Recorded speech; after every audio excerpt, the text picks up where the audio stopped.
అంబటి రాంబాబు ఒళ్ళు దగ్గర పెట్టుకొని మాట్లాడాలి. ఈ రాష్ట్రాన్ని ప్రగతి పదంలో నడిపిస్తున్న ఏకైక నాయకుడు నారా చంద్రబాబు నాయుడు గారు. గతంలోనూ ఇప్పుడు రేపు ఎప్పుడైనా సరే ఈ రాష్ట్రానికి ముందుకు నడిపించాలంటే అది చంద్రబాబు నాయుడు గారి వల్ల మాత్రమే సాధ్యం.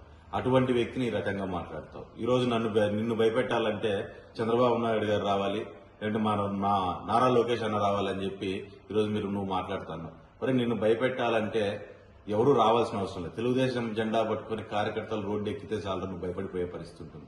ఈ రోజు మాధవి గారితో పాటు ఈ రోజు కార్యకర్తలందరూ రోడ్డు మీదకి వస్తేనే ఇంట్లోంచి బయటికి రాలేని పరిస్థితి. మా టైగర్ మాధవి జాలిని అక్కడ కదిలించలేని పరిస్థితి ఉంటుంది నీకు కూడా.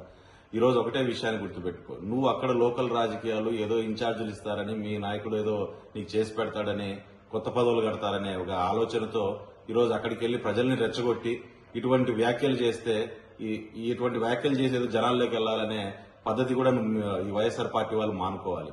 ఈరోజు ఇటువంటి వ్యాఖ్యలు చేసి చేసి చేసి ఈ రాష్ట్రాన్ని ఏ స్థాయికి దిగజార్చారనే విషయాన్ని కూడా ఈ రాష్ట్ర ప్రజలంతా కూడా ఈరోజు గమనించుకుంటున్నారు. ఇదే పద్ధతిలో నువ్వు ముందుకు పోతే ప్రజలే తిరుగుబడతారు. ముందు తెలుగుదేశం కార్యకర్తలు తిరగబడే స్థాయికి తెచ్చుకున్నావు, ఈ నెక్స్ట్ ప్రజలు తిరగబడతారు. రోడ్డు మీద కుక్కను కొట్టినట్టు కొట్టే రోజు ఖచ్చితంగా దగ్గరలోనే ఉంది అంబటి రాంబాబు. గుర్తుపెట్టుకో, ఇటువంటి వ్యాఖ్యలు చేసుకుంటూ ఇటువంటి పనికిమాలిన రాజకీయాలు చేసుకుంటూ ముందుకు వస్తే నీకు ఖచ్చితంగా తగిన శాస్తి జరుగుతుంది, జరుపుతాము.